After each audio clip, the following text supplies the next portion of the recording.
So probability का मतलब है चांस, मतलब कोई भी चीज़ के होने का क्या चांसेस है, कितना परसेंट चांस है, या फ्रैक्शन में भी रिप्रेजेंट करते हैं हम लोग। मतलब लाइक सी 50% मीन्स अगर हम 50% बोलें या फिर हम हाफ बोले, both are same. Half is only 50%। If we express this fraction half in percentage it will be 50%। तो इसीलिए हम लोग प्रोबेबिलिटी को परसेंटेज में भी एक्सप्रेस कर सकते हैं and usually we write it in fraction, in the form of fraction.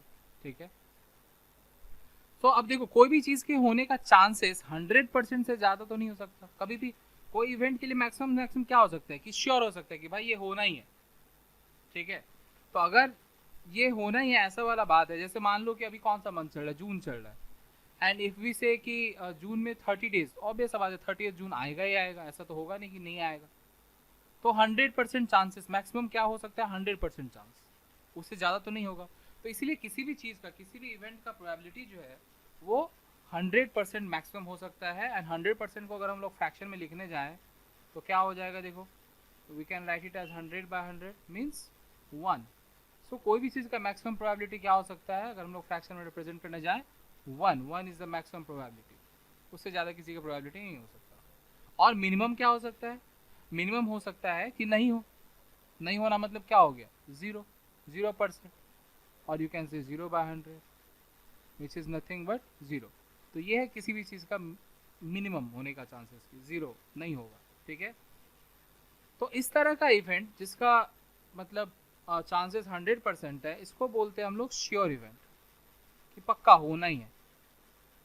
ठीक है, और जिसका प्रोबेबिलिटी 0 है इसको बोलते हैं इम्पॉसिबल इवेंट, कभी नहीं होगा। जैसे जैसे हम लोग मंथ का एग्जांपल लिए ना, तो उसी को लेते हैं कि अगर हम बोले 30 जून, ऑब्वियस सा बात है 100% जून में 30 आएगा। मैं बोलूँ 35 जून, no this is impossible event, never ever in your life या in our life will see 35 June. तो वो हो गया इम्पॉसिबल इवेंट, 0 प्रोबेबिलिटी। ठीक है, तो ये this is basic to begin with. अब प्रोबेबिलिटी का एक स्टोरी सुना देते हैं तुम लोग को। मतलब क्या होता है कि जैसे हम जब प्रोबेबिलिटी पहली बार देखे थे, तो प्रोबेबिलिटी को देखते ही ना एक मन में बनता था ना कार्ड्स का एकदम वो बनता था। ठीक है, कार्ड्स। और मेरे को लगता था कि प्रोबेबिलिटी सीख लेना मतलब मैजिशियन बन जाना, मतलब हम सब जान जाएंगे किसके पास कौन सा कार्ड होगा, क्या होगा एंड ऑल, सारा कुछ। मतलब प्रोबेबिलिटी सीख लिया मतलब मेरे को वही बताया ही जाएगा। पर ऐसा कुछ नहीं है। प्रोबेबिलिटी का मतलब वो नहीं होता है कि हम मैजिशियन बन गए, मेरे को पता चल जाए किसके पास कौन सा कार्ड है क्या है, नहीं, ये नहीं होता प्रोबेबिलिटी का मीनिंग। ठीक है, वो मेरे को कभी नहीं पता चलेगा, या कब क्या मतलब किस तरह से डिसीजन लेना है, आई मीन लाइक श्योरली क्या होगा वो कभी नहीं प्रोबेबिलिटी से पता चलेगा। ठीक है, वही बात है श्योर इवेंट 100%। अगर किसी का प्रोबेबिलिटी है तो ही बोल सकते हैं कि श्योर है, नहीं तो हम हमेशा, अगर किसी चीज़ का प्रोबेबिलिटी 99% भी है तो हम कभी ये नहीं बोल सकते कि हाँ भाई मतलब ये पक्का ये होना ही है। नहीं, 1% वाला भी तो एक्ट कर सकता है कि ना हो। सो कभी आप प्रोबेबिलिटी से किसी चीज़ को श्योरली नहीं बता सकते, बट हाँ probability helps us to an extent to take certain decisions कि हाँ मतलब किस में मेरा ज़्यादा चांसेस है कि ये चीज़ हो पाए या ये नहीं हो पाए। ठीक, ऐसा। For example we all play ludo. ठीक है, लूडो खेलते हैं हम लोग। अब देखो मैं लूडो का वो घर तो बना नहीं सकता हूँ उतना, पर मैं बना रहा हूँ। देखो ये मान लो मेरे अपोजिशन का यहाँ पे गोटी है। ठीक है, आ, ये स्टार से मैं मार्क कर रहा हूँ अपोजिशन क्या है। और ये 1 2 3 4 5 6 7। ठीक है, 1 2 3 4 5 6 7 8 9 10 11 12 13। ठीक है, यहाँ मेरा ये इतना मेरा स्पेस है। ठीक है, नाउ आई एम आस्क्ड कि मैं अपना, मतलब ये थोड़ा अलग तरह का लूडो हम लोग खेल लेते हैं। चलो मैं तुमको मौका देता हूँ कि तुम अपना गोटी कहीं भी रख सकते हो इन बॉक्सेस में से। तो where would you like to place your गोटी? ठीक है, या जो भी हम लोग क्या बोलते हैं उसको इंग्लिश में, आई डोंट नो। ठीक है, तो उसको कहाँ रखना चाहोगे? तो ये स्टार अगर मेरे फ्रेंड का है, ठीक है, और अभी मेरा चांस था, मेरा कुछ आया या जो भी हो, मेरे पास ऑप्शन है कि फ्रीडम है कि मैं कहीं भी रख सकता हूँ। ठीक है, तो और उसके बाद मेरा फ्रेंड खेलेगा, अगर एग्जैक्टली उसका सेम आ गया, सपोज आई कीप माई गोटी हियर। ठीक है, ट्राइंगल, तो उसको कितना चाहिए मेरा वाला काटने के लिए, 1 2 3, 3 आ जाएगा तो मेरा गोटी काट देगा, ठीक है।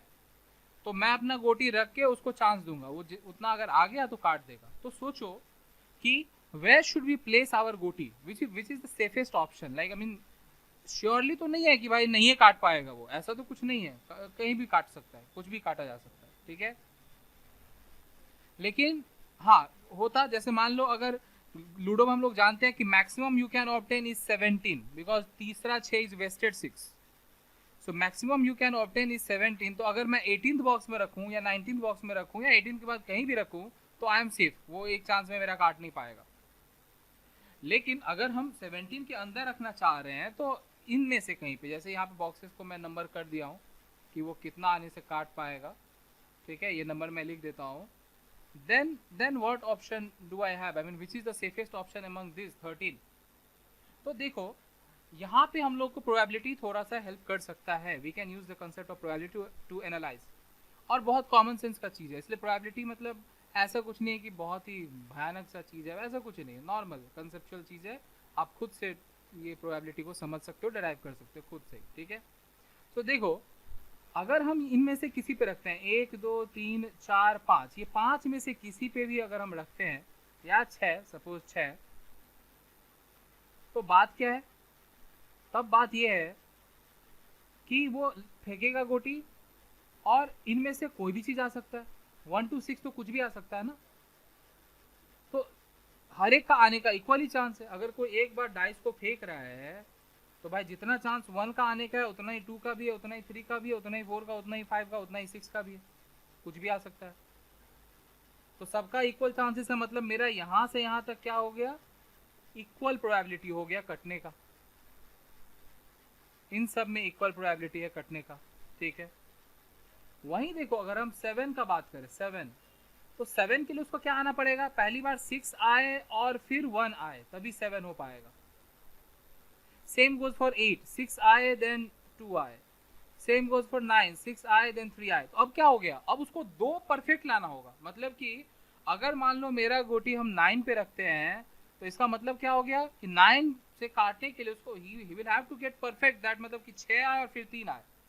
सो विच इज मोर डिफिकल्ट, 6 3 लाना या फिर डायरेक्ट 3 लेके आना, मतलब यहाँ पे 3 पे रखा होता तब 3 लाना, या 4 लाना या 5 लाना। आई थिंक जब 2 वाला आएगा ना तो वो ज्यादा डिफिकल्ट है, क्योंकि लक 2 बार मैच करना होगा। मतलब अगर 5 पे रखना है, 5 पे रखे हैं हम तो उसका एक बार किस्मत मैच किया 5 आ गया, मेरा कट जाएगा। लेकिन अगर हम 9 पे रखे हैं तो क्या होगा, उसका 2 बार किस्मत मैच करना होगा कि भाई परफेक्ट 6 आए और 3 आए, 2 कॉम्बिनेशन सही होना पड़ेगा, विच इज मोर डिफिकल्ट। कोई ये क्लेम नहीं कर सकता कि भाई हम 6 3 ले ही आएंगे, नहीं, डिफिकल्ट हो जाएगा वो, 5 लाने से तो ज्यादा डिफिकल्ट है 6 3 लाना। सिमिलरली अगर मैं 13 पे रखता हूं तब क्या लाना होगा, 6 then again 6 and then again 1। तो अगर थर्ड अटेम्प्ट में काटने का नौबत आया तो वो और डिफिकल्ट हो गया। सोचो कि परफेक्ट 2 कॉम्बिनेशन, 2 6 आना ही होगा, फिर परफेक्ट उससे मैच करेगा तब काट पाएगा। So see it has become more difficult now. So this is how probability is helping us कि किस क्या चीज आने का प्रोबेबिलिटी कितना ज्यादा है। See this is probability, this is chances कि 5 आने का चांसेस तो ज्यादा है, आराम से आ सकता है। लेकिन अगर हम 6 या 7 से 12 के बीच में रखें तो 2 परफेक्ट कॉम्बिनेशन आना पड़ेगा, the chances are a bit less compare to that, so that is more safe. And if we talk about 13 to 17, अगर हम लोग 13 से 17 का बात करें तो इसके लिए 3 परफेक्ट कॉम्बिनेशन आना होगा, जो कि और ज़्यादा डिफिकल्ट है, उसका चांसेस और कम है। तो see chances means probability. So this is how probability helps us to I mean analyze something and decide कि क्या करना चाहिए क्या नहीं करना चाहिए। पर वो एग्जैक्ट आपको नहीं बता सकता कि भाई तुम यहाँ रख दो तुम्हारा फ्रेंड नहीं ला पाएगा, ऐसा नहीं हो सकता, ठीक है। So this is how we can use probability in our daily lives. Like Ludo खेलना is not daily life, but I mean बहुत जगह use कर सकते हैं. This is just one of the example. ठीक है, तो इस तरह से हम लोग को probability help कर सकता है। तो ये मत समझना कि probability सीख ले मतलब भाई लूडो में तो हम चैंपियन हो गया, एकदम ऐसे ही काट देगा एकदम, ठीक है, हम ही जीतेगा, ऐसा नहीं है। वो आप बता नहीं सकते एग्जैक्टली होगा नहीं, बट हाँ यू कैन प्ले स्मार्टली कि कौन सा मूव हम प्ले करें जिससे उसके लिए लाना ये डिफिकल्ट हो जाए। ठीक है. So accordingly you can take decisions and वो हेल्पफुल हो सकता है. नॉट नेसेसरली कि हमेशा ही हेल्पफुल हो, बट ज़्यादा हेल्प होगा, मतलब ज़्यादा हेल्पफुल होगा. ऑब्वियस सा बात है, 5 पे रखने से ज़्यादा अच्छा है कि 7 पे मैं रखूँ. ठीक है, क्योंकि 7 पे के लिए 6 और 1 का कॉम्बिनेशन लाना पड़ेगा, डिफ़िकल्ट है भाई आना. ठीक है, 5 के लिए तो एक ही बार 5 लाना होगा, ज़्यादा ईजी है लाना. ठीक है, तो इस तरह से यू कैन एनालाइज. ठीक है. Okay, now let's move. ये तो हो गया कंसेप्ट ऑफ प्रोबेबिलिटी की, why probability and how is it helpful. Now will continue with our chapter. Now see, we'll define few terms. One is experiment.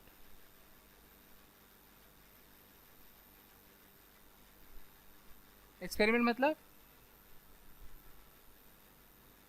तो experiment मतलब वो साइंस वाला experiment मत समझना, केमिस्ट्री लैब में मत चले जाना. एक्सपेरिमेंट मीन्स कोई भी चीज़, जैसे मान लो कि रोलिंग अ डाइस, एक डाइस को रोल किया, हम लोग इसको एक्सपेरिमेंट बोल सकते हैं. ठीक है. और टॉसिंग अ कॉइन. ठीक है. सो इन सब को एक्सपेरिमेंट बोलेंगे. ठीक है. और इनमें से जो पॉसिबल आउटकम्स होगा, see I am using the term outcomes itself. ठीक है, उन सब को हम लोग ऑब्वियसली आउटकम्स ही बोलेंगे कि एक्सपेरिमेंट का आउटकम है. ठीक है. और फिर हम लोग उनमें से कुछ कुछ को इवेंट डिफाइन करेंगे. जैसे जैसे मान लो कि हम लोग एक डाइस को रोल किया. ठीक है, और डाई, अच्छा डाइस को ना कहीं पे ऐसे डाई भी लिखा हुआ देखोगे, मतलब ये सिंगुलर प्लूरल का चक्कर है. मतलब डी आई सी डाइस मतलब वो मल्टीपल भी आ जाएगा, और डी आई डाई मतलब वो सिंगुलर, एक एक डाई का बात हो रहा है. ठीक है. सो डाई इज रोल्ड, या मैं पूरा ये डाई सी लिख देता हूँ यार. ठीक है.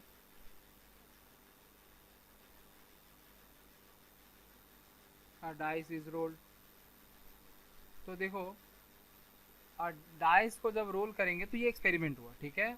और इसमें क्या क्या आ सकता है देखो, 1 2 3 4 5 6, ये आ सकता है. तो इन सब को हम लोग आउटकम्स बोलते हैं. क्या बोलते हैं? एक्सपेरिमेंट का आउटकम्स बोलते हैं. ठीक है. और ये सारा पॉसिबल आउटकम्स जो होता है, ये ऑल पॉसिबल आउटकम्स जो होगा, इसको अगर हम लोग एक सेट के फॉर्म में रिप्रेजेंट करें, अगर एक सेट में हम लोग ऑल पॉसिबल आउटकम्स को रिप्रेजेंट करें, तो हम लोग इस सेट को बोलते हैं सैंपल. इस क्या बोलते हैं इस सेट को? इसको बोलते हैं सैंपल स्पेस. ठीक है. और डिनोट क्या चीज से करेंगे इसको? एस फॉर सैंपल, इसलिए एस से डिनोट कर. और इसमें कितना नंबर मतलब आउटकम्स है, यहाँ जैसे 6 आउटकम दिख रहा है ना से, उसको हम लोग ऐसे लिखते हैं. देखो, N of S, number of all possible, कि जितना भी पॉसिबल आउटकम्स है, तो जी समझ लो, नहीं तो फिर बाद में प्रॉब्लम हो, क्या इसका मतलब क्या हुआ, उसका मतलब क्या हुआ. तो हर एक चीज़ का मीनिंग समझ लो. सो एन ऑफ एस ऐसे लिखेंगे, N with in bracket S. ठीक है. कार्डिनल नंबर जैसे हम लोग लिखते हैं ना सेट का, वैसे. तो यहाँ पे एन ऑफ एस क्या हो जाएगा? यहाँ पे 6 हो जाएगा. ठीक है. Number comes.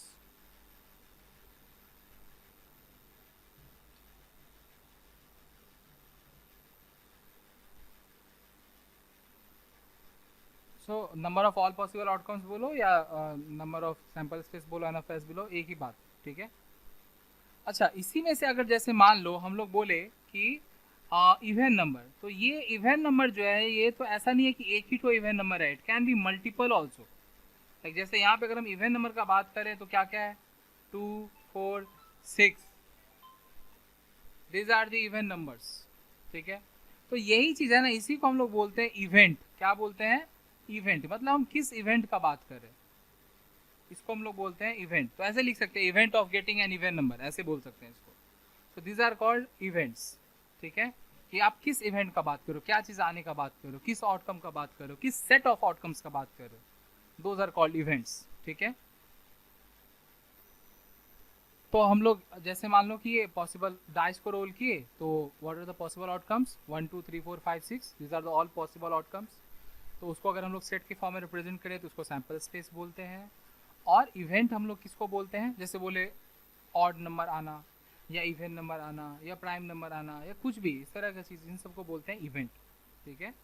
और हम लोग ये इवेंट को ना कुछ कुछ भी नाम से रिप्रेजेंट कर देंगे, से E1, ठीक है, E2, कोई भी नाम से, खाली ई, कुछ भी नाम से हम लोग रिप्रेजेंट कर सकते हैं इवेंट को, ठीक है। तो जैसे मान लो सपोज कि हम लोग जैसे E1 नाम से रिप्रेजेंट कर रहे हैं, सपोज कि अगर E1 नाम से रिप्रेजेंट करें इवेंट को, तो हम लोग इससे इसका कितना है कार्डिनल नंबर क्या होगा इस सेट का, मतलब कि कितना पॉसिबल फेवरेबल आउटकम्स है, ठीक है, इस इवेंट के लिए 3, तो n ऑफ E1 लिखते हैं। अभी देखो हम लोग एक टर्म मैंने एक और यूज़ किया which is favourable outcomes. Favourable outcomes मतलब क्या हो गया, फेवरेबल मतलब हो गया कि आप जिस इवेंट का बात करें, जैसे हम लोग यहाँ पे बात करें इवेंट नंबर आना, तो इवेंट नंबर को कितना आउटकम्स फेवर कर रहा है, मतलब कितना आउटकम्स इसके सेट में आएगा, so that is number of favourable outcomes. तो दो ही चीज़ है यहाँ पे, एक है ऑल पॉसिबल आउटकम्स और दूसरा है number of favourable outcomes. Favourable outcomes क्या चीज़ का, जिस इवेंट का हम बात कर रहे हैं उस इवेंट का, ठीक है। तो प्रोबेबिलिटी क्या होता है, देखो अगर ये तो टर्मिनोलॉजी हो गया कि हम लोग समझ लिए क्या क्या टर्म्स हम लोग को यूज़ होगा। तो देखो प्रोबेबिलिटी को हम लोग कैसे डिफाइन करते हैं, किसी भी चीज़ का होने का प्रोबेबिलिटी कैसे डिफाइन करते हैं, कि probability is number of favourable outcomes. Favourable outcomes क्या चीज़ का, इवेंट का, ठीक है। So number of favourable outcomes, ये पर लिख लेना, divided by number of all possible outcomes, all possible outcomes, ठीक है। सो सी, और we can write it in this पे ऑल्सो, कि नंबर ऑफ फेवरेबल आउटकम्स अगर हम ऐसे n ऑफ e भी तो लिख सकते हैं ना, bye number of all possible outcomes को n ऑफ s लिख सकते हैं, ठीक है।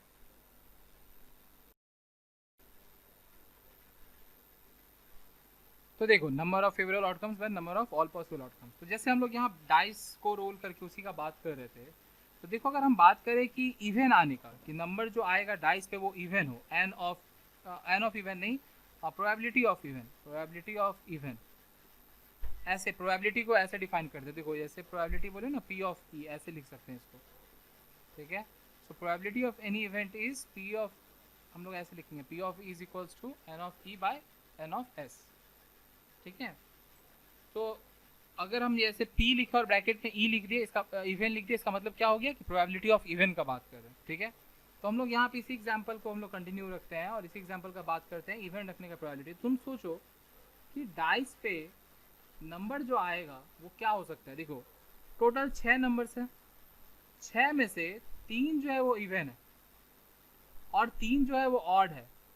तो अगर सेम नंबर ऑफ इवन है और सेम नंबर ऑफ ऑड है, कैन वी से कि there is equal chances, even का और ऑड का इक्वल चांस है, जितना इवन आने का चांसेस है उतना ही ऑड आने का चांस है, ठीक है। तो अगर अगर टोटल प्रोबेबिलिटी का हम लोग बात करें, तो मैंने बताया ना कि किसी भी चीज़ का टोटल प्रोबेबिलिटी क्या होगा, 1 होगा, 1 से मैक्सिमम प्रोबेबिलिटी नहीं हो सकता। तो ये 6 नंबर में से कोई एक नंबर उसका प्रोबेबिलिटी अगर 1 है और हम लोग देख रहे हैं कि इन दोनों चीज़ का प्रोबेबिलिटी इक्वल है, तो इसका मतलब क्या हो गया कि हाफ इसका प्रोबेबिलिटी होगा और हाफ उसका प्रोबेबिलिटी होगा। मीनिंग तो ये हुआ ना, इक्वल चांसेस का मतलब क्या हुआ, यहाँ पे दो चीज़ है, दोनों का इक्वली चांसेस है, मतलब हाफ ऑफ प्रोबेबिलिटी है दोनों, ठीक है। तो P ऑफ इवन यहाँ क्या होना चाहिए था, हाफ होना चाहिए। ये कॉमन सेंस वाला सोचने वाला बात हो गया अपना, कि अगर 3 इवन है 3 ऑड है तो दिख ही रहा है कि इक्वल चांसेस ये है भाई, और इक्वल है मतलब हाफ ऑफ दोनों का प्रोबेबिलिटी है। दो ही चीज़ तो हो सकता है, या तो इवन या तो ऑड, तीसरा तो कुछ हो नहीं रहा है। दो चीज़ को अगर हम लोग आधा आधा बांटे तो क्या होगा, आधा ही होगा, ठीक है। तो हम लोग देखें तो प्रोबेबिलिटी ऑफ इवन क्या होना चाहिए, हाफ होना चाहिए। और हम लोग ये फॉर्मूला जो लिखे हैं इसको फॉलो करते हैं कि इसके हिसाब से क्या हो रहा है। तो इसके हिसाब से एन ऑफ इवन फाइंड कर लेते हैं, कितना आया था, अभी हम लोग देखे थे 3 आया था।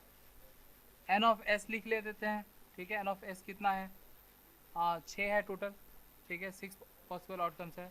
तो फॉर्मूला अगर फॉलो करें तो पी ऑफ इवन क्या हो जाएगा, N of even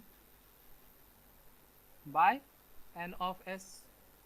an of even कितना है 3, एन ऑफ एस कितना है 6, हाफ। सी सेम आ रहा है कि नहीं, कॉमन सेंस जो बोल रहा है, लॉजिक जो सेम चीज़ ये फॉर्मूला से भी आ रहा है।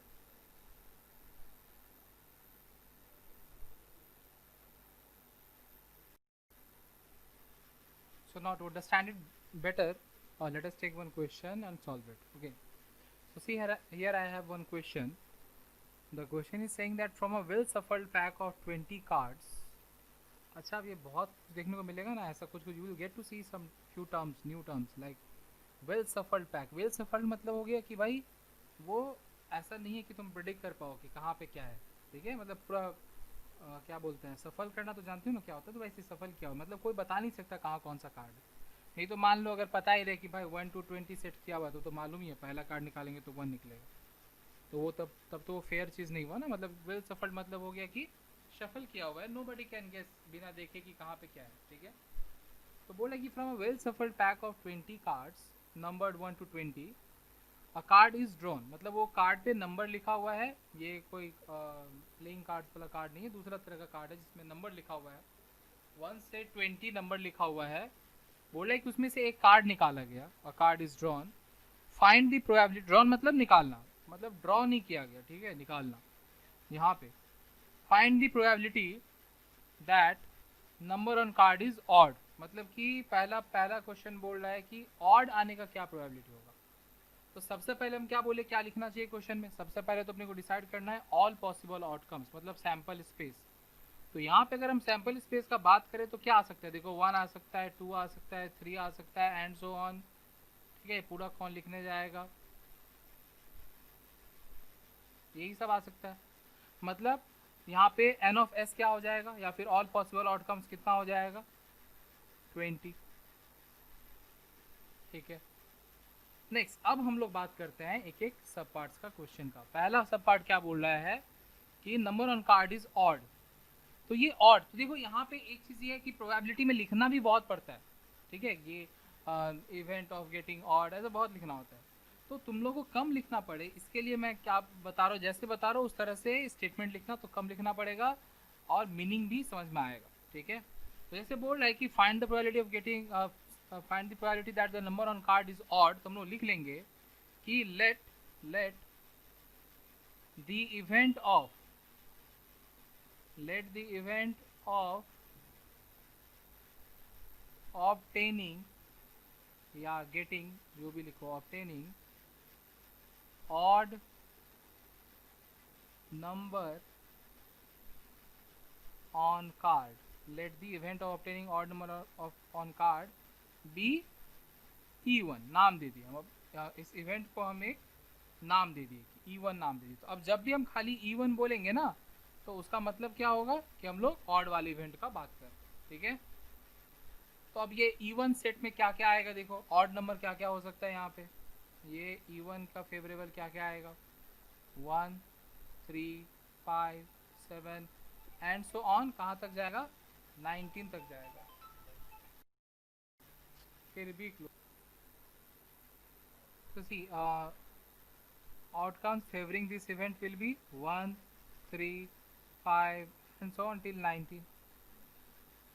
So instead of writing this much we can write in this way also, or we can directly write n of e1, क्या हो जाएगा बताओ कितना होगा। ऑब्वियस सा बात है 20 नंबर्स है तो 20 में से आधा तो ऑड है और आधा इवन है, means 10 odd and 10 even, so there will be 10 odd numbers, ठीक है। जैसे 2 तक बात करें तो 2 तक में क्या है, एक ऑड है एक इवन है, हाफ हाफ। 4 तक का बात करें तो 4 तक में देखो 2 ऑड 2 इवन आएगा, ठीक है। तो वैसे 20 तक में 10 ऑड 10 इवन, और you can use the concept of AP also to calculate the number of terms, देखो 2 का डिफरेंस है ना, ठीक है। So we got N of E, then they have asked us to find the probability of event, तो अब ये इतना बड़ा लिखना पड़ता कि probability of obtaining odd number on the card, इसीलिए इतना बड़ा नहीं लिख के हम लोग डायरेक्ट एक ही बार इस इवेंट को E1 नाम दे दिए। अब जो भी लिखना होगा E1 के टर्म्स में लिखेंगे, ठीक है, तो कम स्टेटमेंट लिखना पड़ेगा। So this is effective way to write. So we are going to get 10 by 20, and always remember, we always express probability in lowest terms. Shit, man. So what I was saying is always express probability in lowest terms. You can never write probability as this 2 by 4. No, it can never be probability. Always express it in lowest terms. Always remember. एकदम lowest term में express करना है, मतलब आप ऐसे नहीं लिख सकते हो। अगर वो स्टिल रिड्यूसिबल हो तो you will be I mean directed marks for that, ठीक है। So we always express probability in lowest term. So here the probability is half. Now see the second question. The second question says that the number is prime. Okay. So we need to write all the prime numbers and we need to know how many prime numbers are there between 1 and 10. So second is again we'll write in the same manner. Let the event of obtaining a prime number card